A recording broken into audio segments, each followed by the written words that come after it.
خیلی جالبه. من وقتی که مهندسی کامپیوتر حالا یه جایی یه جورایی به اتمام رسید، نشستم جلوی کامپیوتر گفتم خدا چقدر دکمه داره، خودشو فشار بدم منفجر نشه، این دکمه‌اش زیاده، نمیدونم چرا. این اطلاعات ما بود از کامپیوتر. خب برای چی رفتی کامپیوتر؟ چرا رفتی کامپیوتر؟ برای چی من نمیدونم. مود دیگه مود.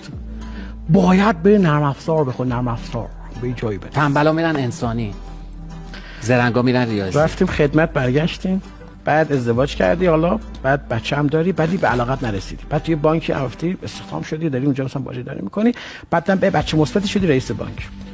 27 سالم بود، رفتم یواشکی کنکور انسانی شرکت کردم. شما 27 سالگی رئیس بانک شدین؟ بله. ولی با این حال خب خوب بود که وام میدادن، وام درسم ببین، جایگاه هم خوب بود، حقوق هم خوب بود، حالم خوب نبود. دیدی بعضی حالت خوب نیست؟ آره. من حالم خوب نبود. همین که وای دیگه چی میخوای بهتر از این؟ چی میخوای بهتر از این؟ بعد رفتم 27 سالگی دفترچه خریدم، دفترچه کنکور انسانی، رشته ادیان و عرفان شروع کردم. من با کت و شلوار رفتم تو دانشگاه، دانشجو بلند شدم گفتم بشینید من دانشجوام. گفتم تنش هستم، در این حد بود. من انقدر حالم تو اون ادیان و عرفان خوب بود که ارشد ادیان و عرفان باز خوندم. من دکترام ادیان و عرفان بود. الان حالم خوبه، حال تو دارم خوب میکنم.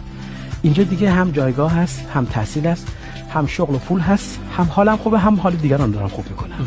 اینو میگن تعیین مسیر.